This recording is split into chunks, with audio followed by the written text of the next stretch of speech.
पिछली क्लास पे अपने संसद के बारे में पढ़ाया था। आज उसके आगे के अनुच्छेदों के बारे में बताएंगे। तो लिख लेते हैं संसद।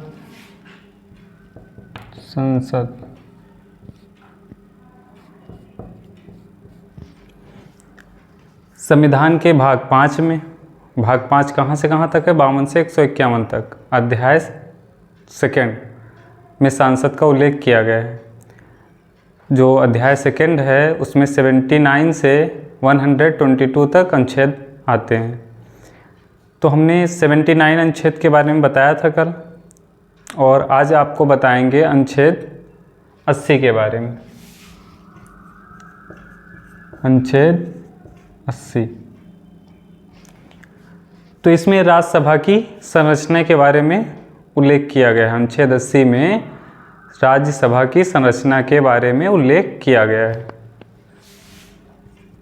राज्यसभा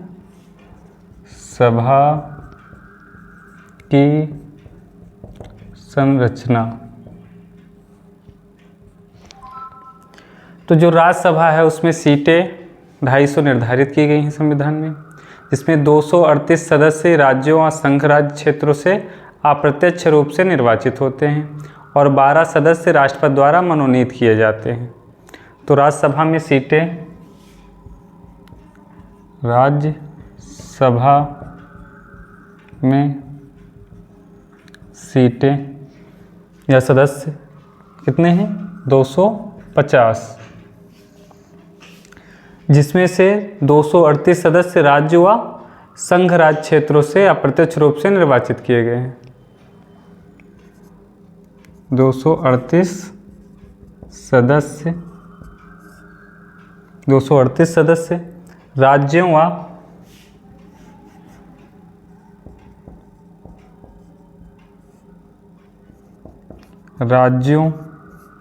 व संघ शासित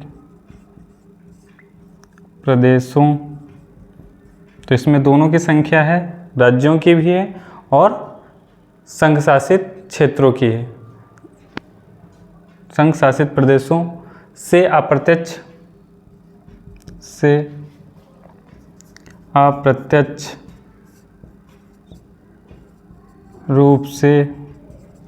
अप्रत्यक्ष रूप से निर्वाचित किए गए हैं, किए जाएंगे। अब बाकी जो बचते हैं 12 सदस्य, वो राष्ट्रपति द्वारा मनोनीत किए जाते हैं। जब राष्ट्रपति पढ़ा रहे थे तो उसमें राष्ट्रपति की शक्ति में मनोनयन का उल्लेख हमने किया था। तो राष्ट्रपति द्वारा मनोनीत किए जाते हैं।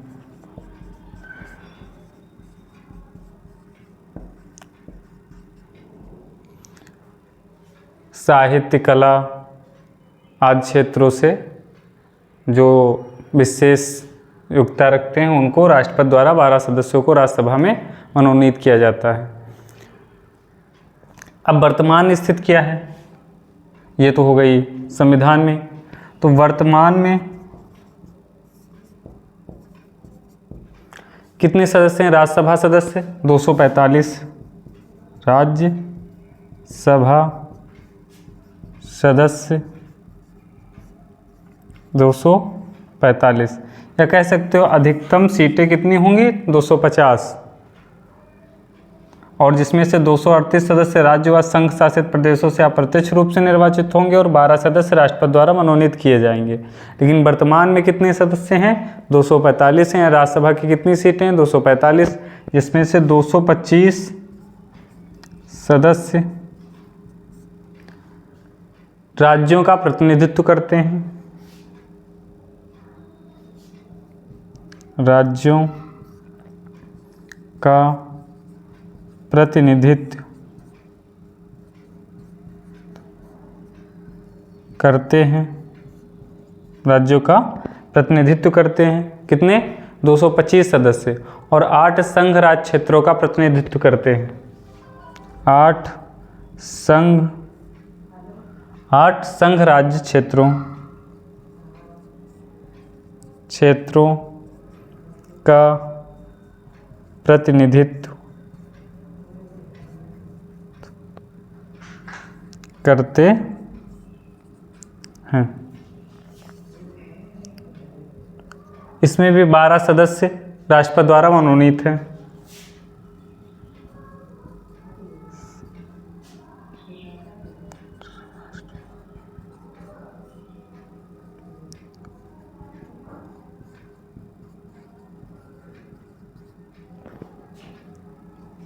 तो देखो मनोनयन की जो सदस्य हैं वो सेम है, लेकिन जब राज्यसभा की सीटें कम हुई 245 ही रखी गई, तो ये 225 सदस्य जो है राज्यों से और 8 संघ राज्य क्षेत्रों का प्रतिनिधित्व कर रहे हैं। अब सीटों का आवंटन कैसे होता है? तो सीटों का आवंटन, राज्यों को सीटों का आवंटन उनकी जनसंख्या के आधार पर किया जाता है। सीटों का आवंटन कैसे किया जाता है? जो राज्य हैं उनकी जनसंख्या के आधार पर किया जाता है, जैसा कि चौथी अनुसूची में दिया गया है। तो चौथी अनुसूची के अनुसार राज्यों की जनसंख्या के आधार पर सीटों का आवंटन राज्यसभा में किया जाता है। इसलिए राज्य के प्रतिनिधित्वों की संख्या अलग अलग राज्यों में क्या होती है? अलग अलग होती है भाई। चौथी, क्योंकि जनसंख्या की अलग अलग है राज्यों की, तो सीटों की संख्या भी अलग अलग होगी। उदाहरण के रूप में उत्तर प्रदेश में 31 है, जबकि त्रिपुरा में 1 है। तो लिख लेते हैं इसको, सीटों का आवंटन, सीटों का आवंटन, सीटों का आवंटन राज्यों को सीटों का आवंटन, सीटों का आवंटन, राज्यों को सीटों का आवंटन उनकी जनसंख्या के आधार पर किया जाता है।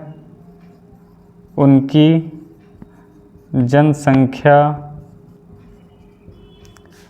के आधार पर किया जाता है, के आधार पर किया जाता है, जैसा कि चौथी अनुसूची में दिया गया है। जैसा कि चौथी अनुसूची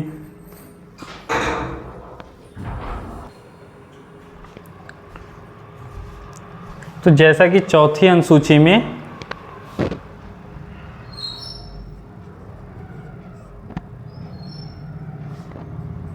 दिया गया है।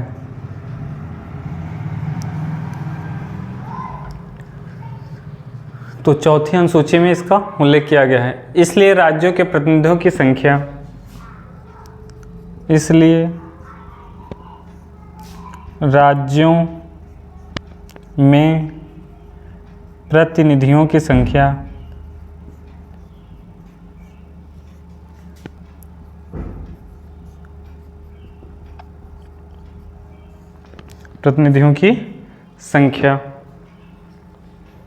अलग अलग होती है, अलग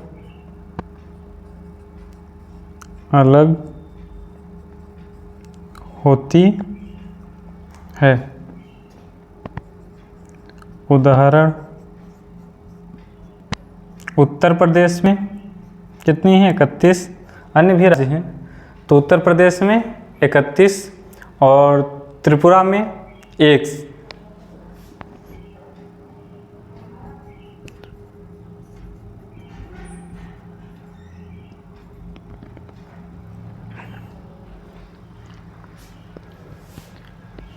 तो सीटों का आवंटन, राज्यों को सीटों का आवंटन उनकी जनसंख्या के आधार पर किया जाता है, जैसा कि चौथी अनुसूची में दिया गया है। इसलिए राज्यों में प्रतिनिधियों की संख्या अलग अलग होती है। उदाहरण के लिए उत्तर प्रदेश में 31 है, त्रिपुरा में 1।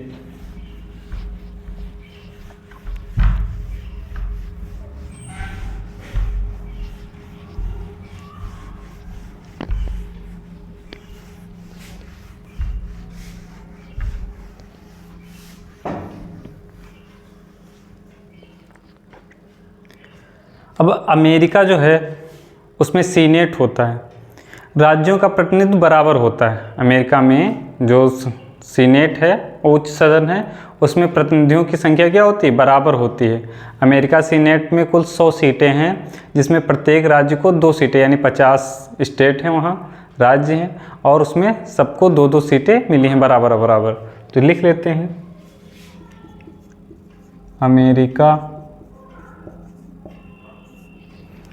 अमेरिका या अमेरिकी सीनेट में राज्यों का प्रतिनिधित्व,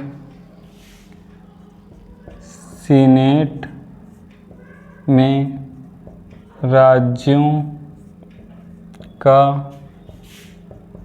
प्रतिनिधित्व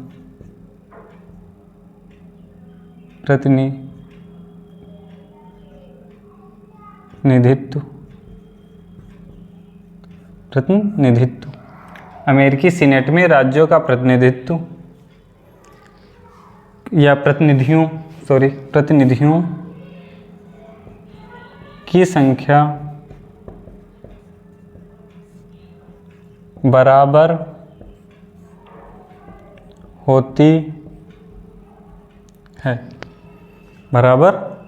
होती है,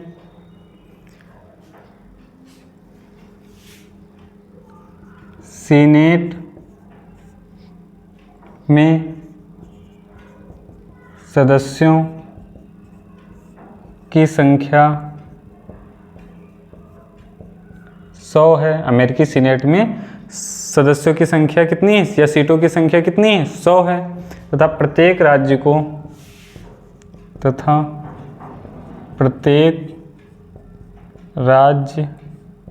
को 2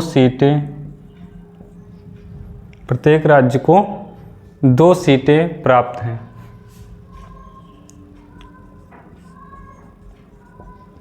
तो उससे हमने तुलना करा दिया यहाँ पे। चुनाव, अब राज्यसभा का चुनाव,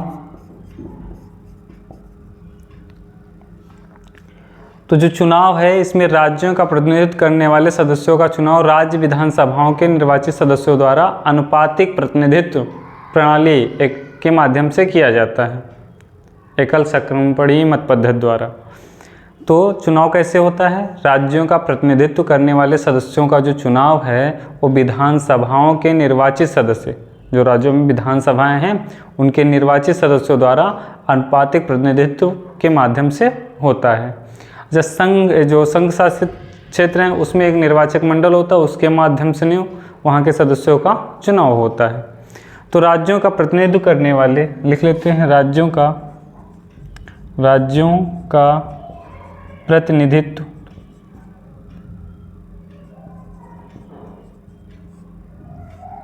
प्रतिनिधित्व करने वाले, राज्यों का प्रतिनिधित्व करने वाले सदस्यों का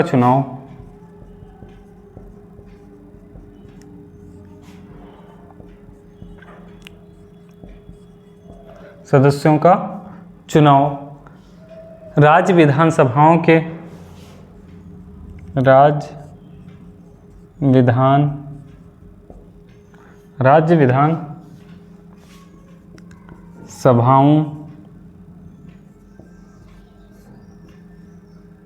राज्य विधानसभाओं के निर्वाचित सदस्यों द्वारा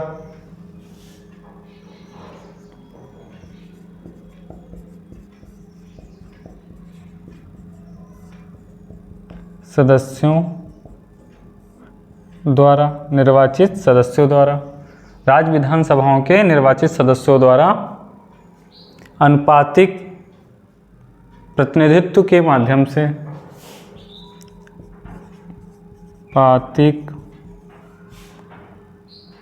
प्रतिनिधित्व प्रणाली के माध्यम से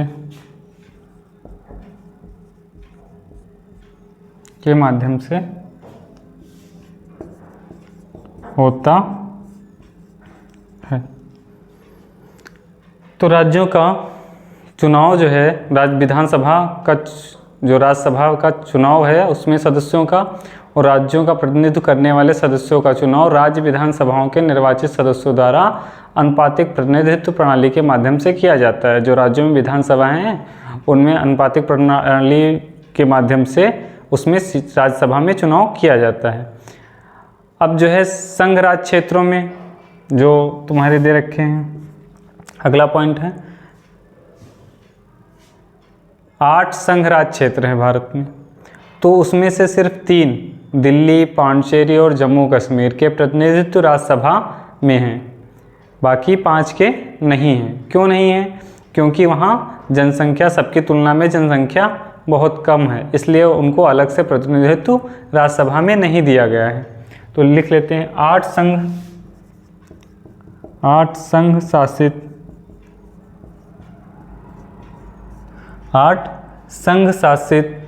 राज्य क्षेत्रों में सिर्फ 3 दिल्ली 8 संघ शासित क्षेत्रों में सिर्फ 3 दिल्ली, पांडिचेरी,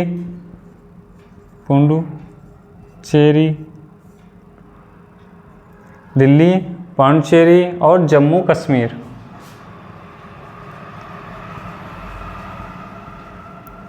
जम्मू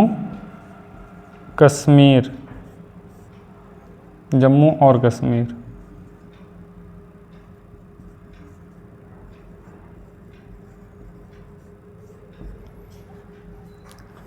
और जम्मू और 2 बार हो गया यहाँ पे, एवं लिख लो, जम्मू एवं कश्मीर के प्रतिनिधित्व राज्यसभा में हैं, के प्रतिनिधित्व राज्यसभा में है। तो 8 संघ शासित राज्य क्षेत्रों में, जिसमें सिर्फ 3 दिल्ली, पांडिचेरी, जम्मू कश्मीर के प्रतिनिधित्व राज्यसभा में हैं, बाकी 5 के नहीं हैं। तो 5 संघ शासित प्रदेशों की जनसंख्या काफ़ी कम होने के कारण 5 संघ शासित प्रदेशों की जनसंख्या काफ़ी कम होने के कारण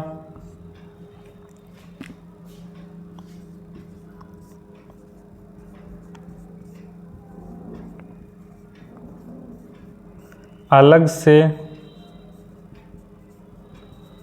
5 संघ शासित प्रदेशों की जनसंख्या काफ़ी कम होने के कारण राज्यसभा में अलग से प्रतिनिधित्व प्राप्त नहीं है।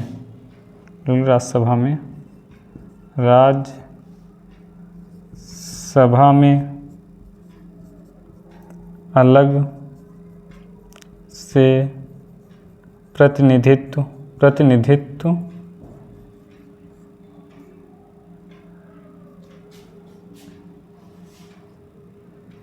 प्राप्त नहीं है। तो इनको अलग से क्यों नहीं प्रतिनिधित्व दिया गया है? क्योंकि इनकी जनसंख्या काफ़ी कम है, इसलिए 8 संघ शासित प्रदेशों में से सिर्फ 3 को प्रतिनिधित्व राज्यसभा में प्राप्त है, अगर पूछा जाए। अच्छा, राज्यसभा का गठन कब हुआ था? 3 अप्रैल 1952 को। इसकी पहली बैठक कब हुई थी? 13 मई 1952 को आयोजित की गई थी। तो लिख लेते हैं राज्यसभा का गठन 3 अप्रैल 1952 को किया गया।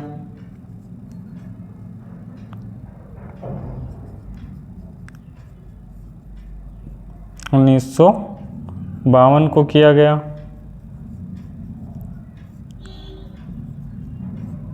3 अप्रैल 1952 को किया गया। इसकी पहली बैठक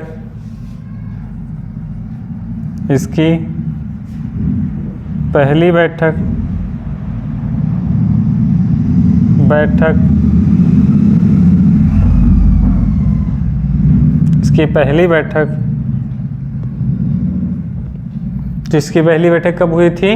13 मई 1952 को आयोजित की गई थी। 13 मई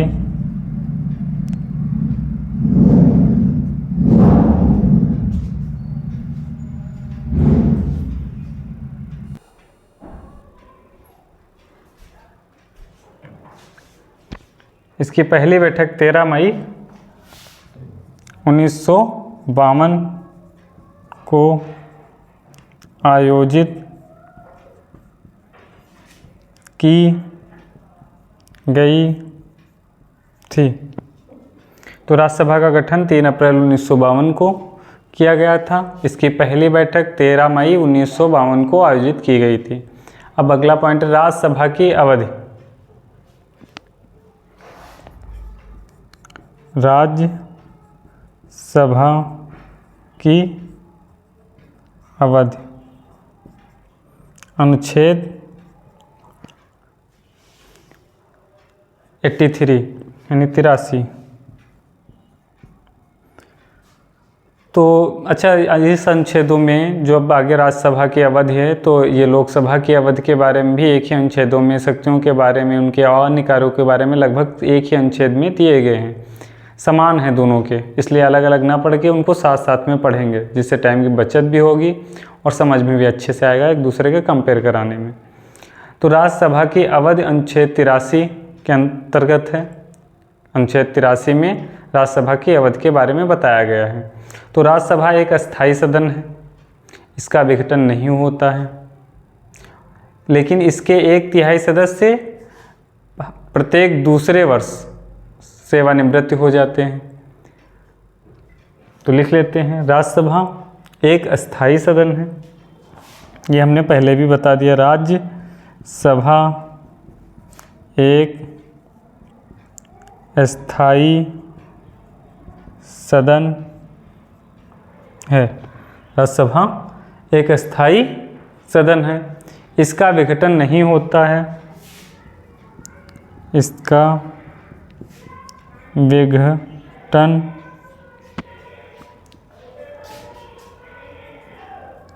नहीं होता है, इसका विघटन नहीं होता है, किंतु इसके 1/3 सदस्य, किंतु इसके 1/3 सदस्य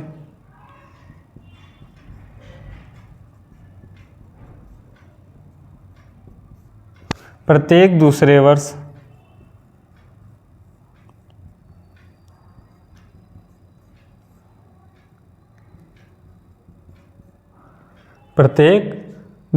वर्ष सेवानिवृत्त होते हैं।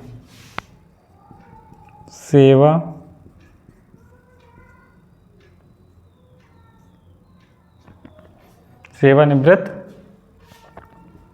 होते हैं। तो राज्यसभा जो है ये की अवधि के बारे में किस अनुच्छेद में उल्लेख किया गया है? 83 में, 83 में। इसमें बताया गया है कि राज्यसभा एक अस्थायी सदन है और इसका विघटन नहीं होता है, किंतु इसके 1/3 सदस्य हर प्रत्येक दूसरे वर्ष सेवानिवृत्त किए जाते हैं। फिर संविधान ने राज्यसभा के सदस्यों के लिए पदावधि निर्धारित नहीं की है। संविधान में जो सदस्य हैं राज्यसभा के, उनकी पदावधि को निर्धारित नहीं किया गया कितने कार्यकाल तक वो रहेंगे। एक अधिनियम आता है, जन प्रतिनिधित्व अधिनियम 1951। इसके आधार पर संसद में कहा कि राज्यसभा के सदस्यों की पदावधि 6 वर्ष की होनी चाहिए। तो जो उसमें राज्यसभा में सदस्य होते हैं उनका कार्यकाल कितना होता है? 6 वर्ष का। और प्रत्येक दूसरे वर्ष जो है जब उसमें रिटायर होते हैं, तो जिनका 6 वर्ष कार्यकाल पूरा हो जाता है तो उनको दूसरे वर्ष रिटायर कर दिया जाता है। तो संविधान ने राज्यसभा के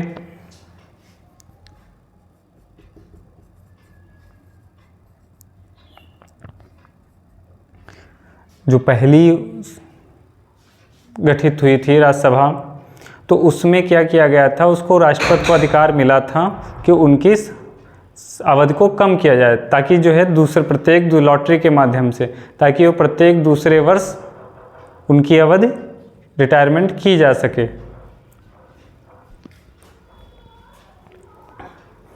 तो लिखते हैं, संविधान ने राज्यसभा के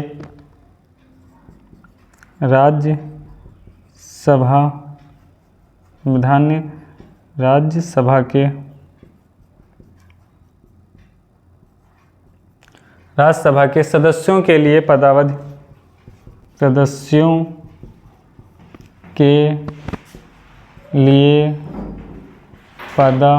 पदावधि पदावधि निर्धारित नहीं की थी, निर्धारित नहीं की थी, निर्धारित नहीं की थी। जन प्रतिनिधित्व अधिनियम, जन प्रतिनिधित्व अधिनियम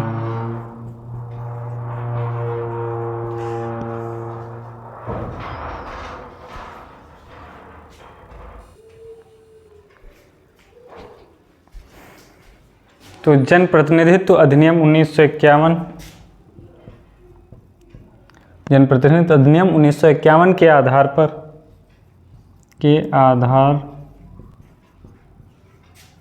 पर संसद ने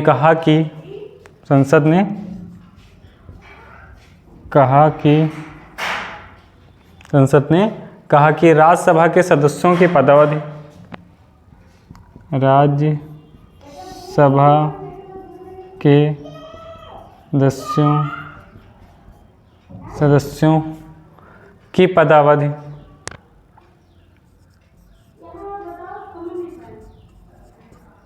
पदावधि 6 वर्ष की होनी चाहिए।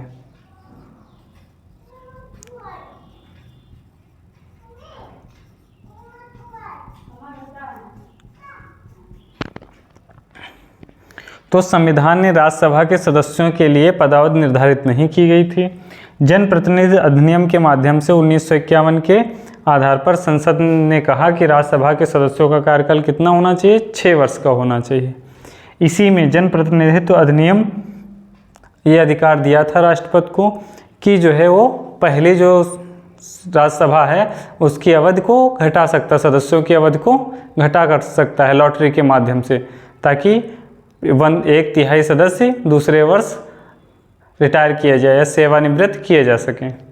अब इसके आगे के बारे में अगली क्लास में आप लोगों को पढ़ाएंगे।